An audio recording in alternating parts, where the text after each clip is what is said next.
It must have been something to see Jesus, his eyes wet with tears from weeping at the death of his friend Lazarus, wipes those tears away, and then standing in front of the tomb that holds the lifeless body of his friend, his cheeks still moist with the tears, Jesus cries, "Lazarus, come forth," and calls his friend back from the dead. And Lazarus steps out. And Jesus says, "Untie him, let him go free." It must have been something to see. Oh, there is just so much to unpack from this gospel. But for now, just this one question. Then what? What became of Lazarus after that? Was he changed by what just happened? How was he changed? He got this chance to come forth from his tomb. Now what? Our scriptures don't really say much about Lazarus after this moment. Like, after he stepped out, what did he do next? I wasn't there, of course. But I'd imagine that Lazarus must have first thrown his arms around his friend Jesus and hugged him and wept in his arms. And then that he ran to his sister and did the same thing, hugging her and weeping. And I can picture all three of them crying and laughing and hugging and looking at each other and jumping up and down for joy at being face to face again and laughing and crying at the same time. Then what? What was Lazarus like after that? I like to think that Lazarus was changed, that he was so grateful for this second chance that he raced to be with his other loved ones, to look at them and to cherish them, and that he thought about how he had lived his life before, the things that he was glad about and the things that he wasn't so glad about, how he wished he'd be a bit different now, right? And I'd like to think that he was so changed by this, and I would imagine he was, that he realized some things are truly more important than others. And that some little things that annoyed him, they didn't matter so much. And the simple things, that he didn't take them for granted now. I'd imagine that because he had a second chance, he was a changed man. Let's talk about us and the second chances we are given. You know, some people have had those obvious second chances. You thought you had a diagnosis that was going to lead to your death, or that could, but the doctor said, false positive, you're okay, you really are. Or you were in a horrible car accident and somehow you walked away with just a scratch or two. I'll bet you were different after those. That some things for you were suddenly more important. Some things just didn't matter so much. That near-death kind of experience, or even the possibility of it, things like that change us. Most of us probably haven't had such a dramatic second chance. But this is true. We've all had second chances at life. I mean, we just don't often realize it. In countless, though less dramatic ways, we are given second chances, and we can come forth from our tombs more without almost literally dying. Many years ago now, I was given a chance to experience that while on retreat with my classmates. Our retreat master led us on a series of guided meditations laid by the late Jesuit Anthony de Mello. It was for me a chance to experience a little bit of what it must have been like for Lazarus after he was called forth from his tomb.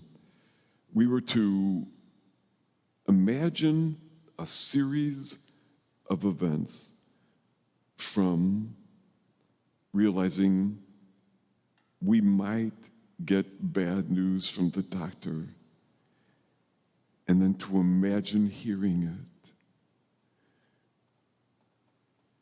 and what that felt like, and to think about who we would want to tell first and how we would do it and what we would say, and then to imagine actually doing that. And that series of imaginations led us all the way even to our own funeral, and where we listened to what was being said about us, and where we imagined ourselves inside the casket, not able to speak, but to see the faces of people who would come by and what they said about us, and what we would wish we could say if we had had a chance. It was really something. I mean, over 40 years later, I can still remember what it was like to walk outside for some quiet time when all of those meditations were over. It was kind of a chilly October day. And I remember what the warm sun felt like mixing with the cool breeze. The sound of the leaves under my feet was so vivid. It's still so vivid in my mind. All those things I could so easily take for granted. It was, for me, like a second chance, like I had died and come forth from the tomb. Of course, like everyone, after that moment, I could eventually be tempted to crawl back into the tomb and fall back to sleep. We can all kind of forget. So it's good to remember again. So I'm going to invite you to use your imagination to just do maybe the first part of that series of meditation. I'll put a little music on in the background, and I know that some people use imagination more readily than others, but I invite you to give it a chance. Give it a try. And boys and girls, if you wouldn't mind, just kind of leave mom and dad alone for a little bit. Don't poke on them or pester them. They're trying to think about something really important, so maybe you just whisper a prayer for them. So I invite you, if you would, to take a few deep breaths. You can close your eyes if you want or not. As you take these breaths, become aware of having a body, right? Become aware of being alive. in this moment. Become aware of being you.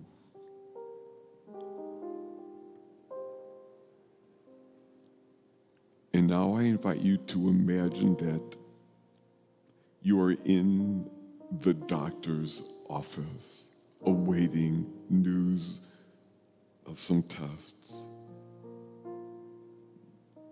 You're kind of scared because indications are that the news isn't going to be good.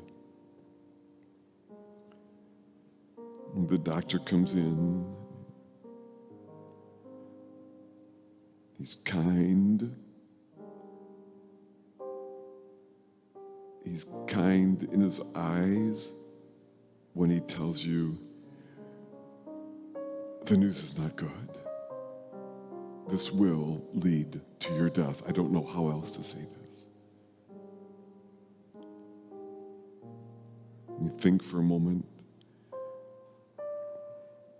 how much time do I have?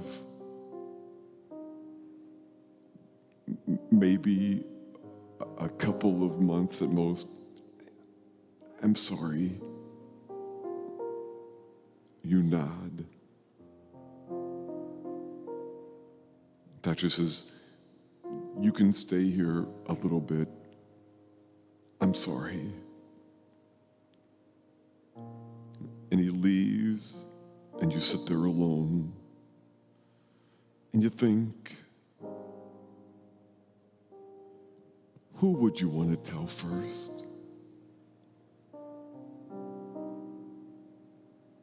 How would you say it?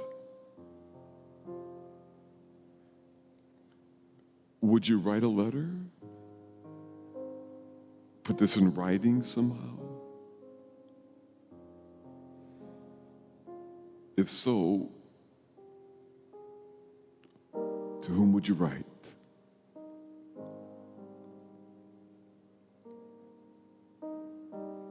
What would you say?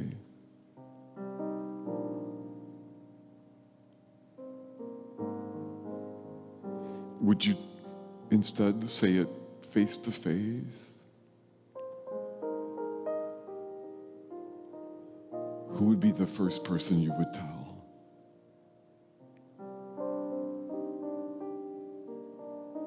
Or would there be several you'd gather all at once?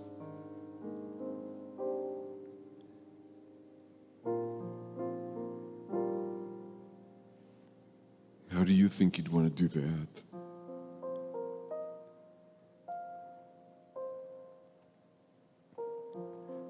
And now, please imagine actually doing so.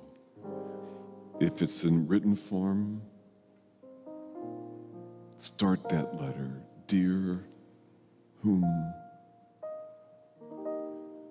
What's your first sentence?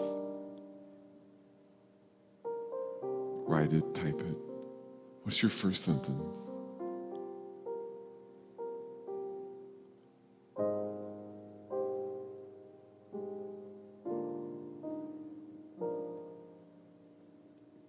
If you're in person, face to face, how do you begin? Who's there? Look at them. What do you say?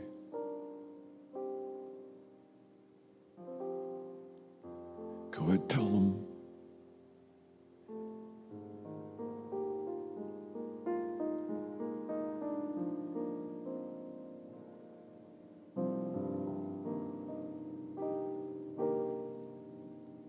Did they say something back to you? What do they say? Or are there no words?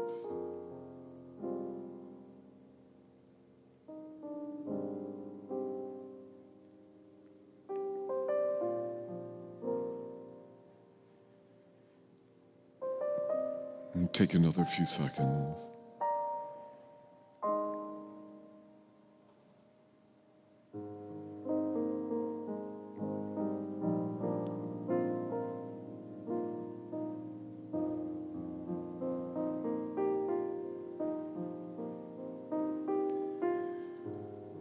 And now I invite you to come back to being aware of being here,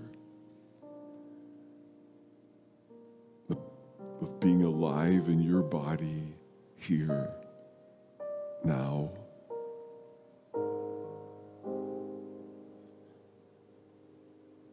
What's in you because of that?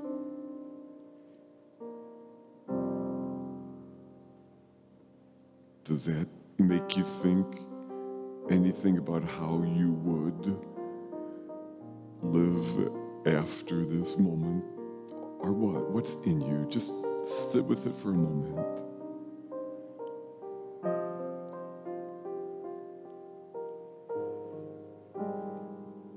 I know some people use imagination more readily than others. If there was any benefit in that, I'm glad. If you ever wanted to do the other things in your mind, you go ahead and could picture yourself at your own funeral. What was said about you or not. If it was difficult for you to go there or you fell asleep, that's okay. It's still true. You and I are right now given a second chance. We are called forth from the tombs of our half-lived lives today for another chance. Because today, Jesus stands not before the tomb that held Lazarus, but before you and me, and says, come forth. Be set free. Our second chance begins now.